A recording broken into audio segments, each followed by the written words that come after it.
What's happening, party people? Welcome to the Blues Lawyer Confessional. I'm Jack, and with us, as always, is Matt Esquire. what's happening, Matt? Long time no talk. How's everything? Busy, busy, busy.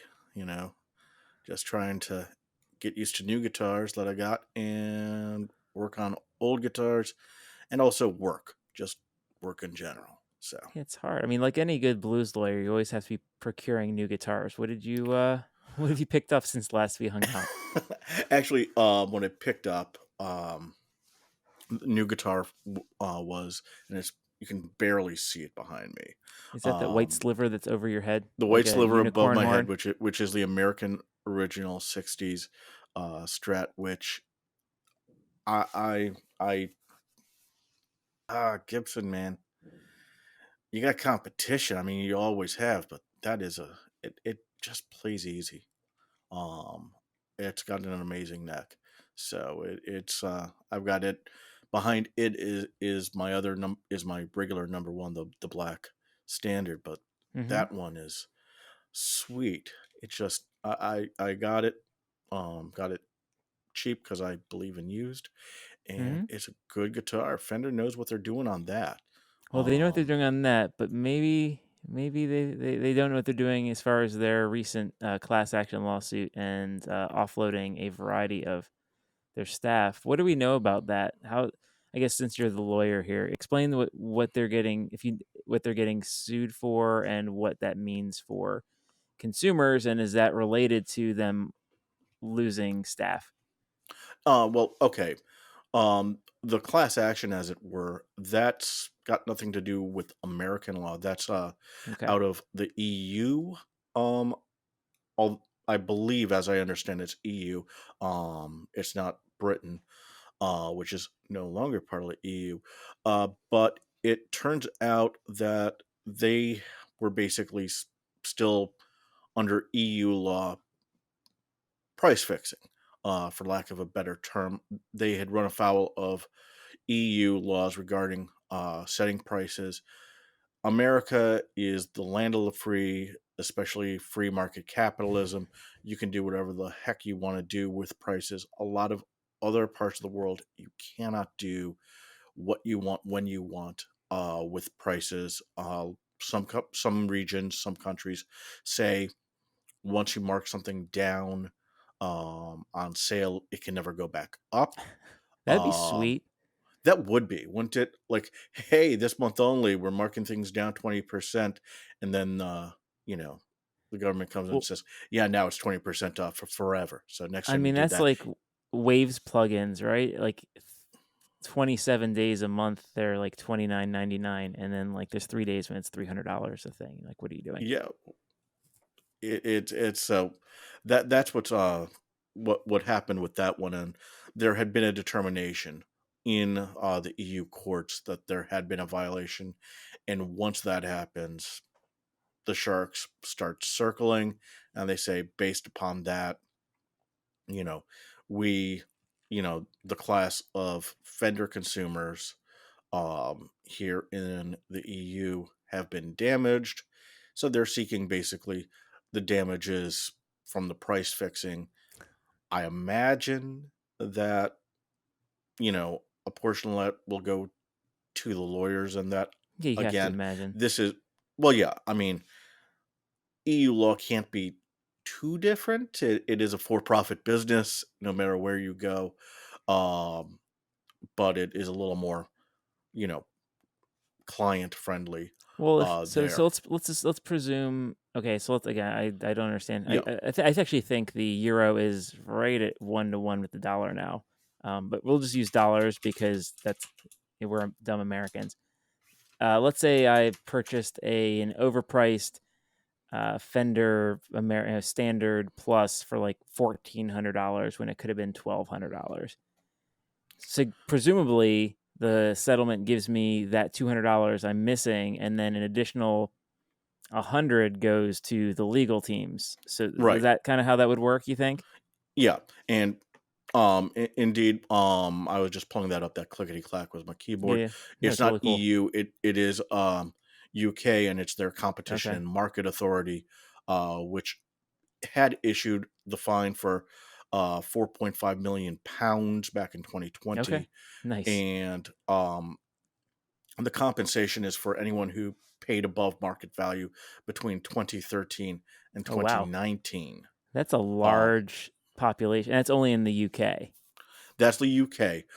But I mean, we tend to forget just how great we have it here in Mhm. America.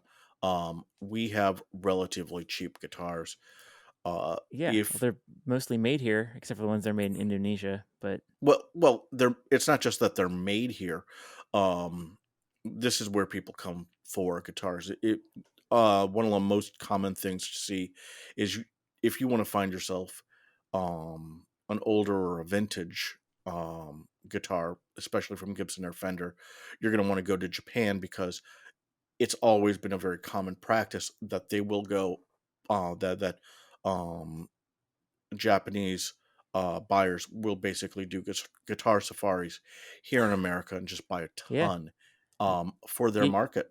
you see that in Um, Reverb, right? A lot of the really, really nice looking stuff is oh sitting yeah. in Japan, so it's actually, and they have it in an attractive price, but then the shipping is, $200 to get it back here. But I don't know, all things being equal, yeah, if I'm going for a vintage guitar, I'm going to Emerald City in Seattle, or I'm going to check out Chicago.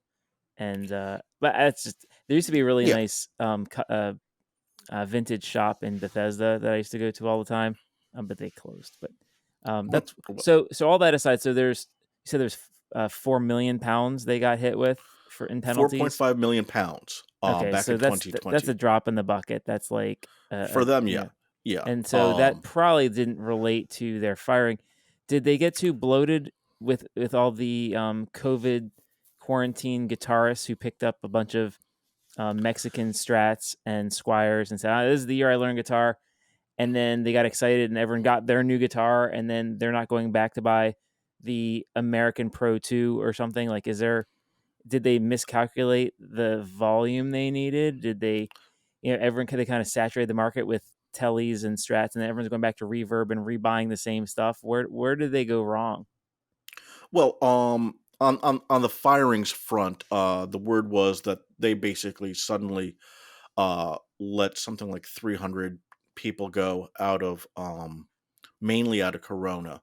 Um, the real experts on this one that I would yield to would be to Phil McKnight, who had a really good breakdown on the let go on the layoffs, as well as the gentleman down in North Carolina on Casino Guitars, who basically broke down in one of their postings from last week about the fact that there is um, a set proportion of Indonesian versus U.S. Stratocasters that's supposed to be there, Mm-hmm. and they very well may have sort of misbalanced their portfolio. It does appear that bump, the COVID boom times for guitars are pretty much coming to an end. You couple that with the recession, and it's getting to be a perfect storm. Um, I mean, the thing is I think also Fender might be a victim of their own success. There there really isn't a lot of quality difference between a made in Japan, a made in Mexico, and even a made in USA uh, Fender. One of the problems that they had during COVID is trying to keep, trying to churn out enough to meet demand. Mm-hmm. And when you're trying to churn out product as quickly as possible, one thing gets cut immediately, and that is the QC. And Mm-hmm. there was a lot of talk that there was a lot of what are called reworks, which is these are guitars that didn't pass QC that needed to go back, be reworked again, so that they would Mm-hmm. pass their quality checks, so they could actually be sold. Right. Um, Fortunately for Fender, they don't build guitars quite like Gibson does. Um, so there aren't so many, you know, permanent problems with a finish that would then, once Gibson messes up a binding or messes up a paint job or something like that, there's not a lot that they can do with it. Fender, they there's a lot more just because of the way their finishes are that they can do. There's a lot more they can do with a neck because it's a bolt on. But the point is that they they they they were turning too much out all at once, and the gap between the overseas and the domestic Fenders just narrowed so much. I mean, over my shoulder, that's actually a 2006, I believe, made in Mexico telly. Plays Hmm. really nicely. The neck needed to be rolled. I mean, that's a quick fix. You just take a screwdriver to it and roll it, roll your own, as they say. Or But you or you wear that edge over the next 50 years and get that natural feel that I like to do. well, I mean, it's hard for a 48-year-old to play guitar for, you know, 50 years. Uh, you know, The next uh, 50 years. So when you're well, the next 50 98, years. Yes. then Um, it'll really fit your hand properly. true. At which point, hopefully, I will have gotten a claw going nicely.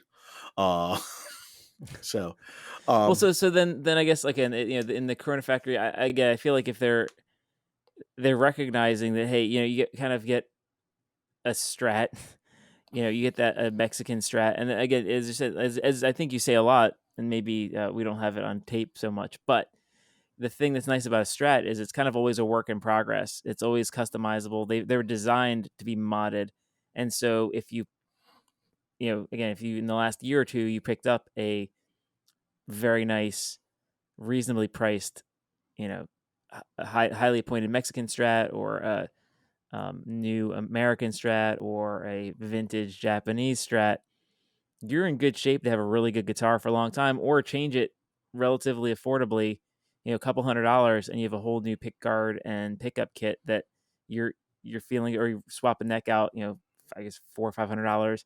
You don't need right. to go back to the Corona factory and pick up a $1,600, $2,600 custom. I mean, if you're someone who's Chris Buck, who's probably got 20 strats. Okay, that's a special kind of person. But if you're a normal guitar playing person who is playing for fun or plays at shows, at some point you're not going to need to go back to buy new ones. You're scrolling on Reverb, you're visiting shops, you're finding the one that speaks to you. Less fiddling, More playing.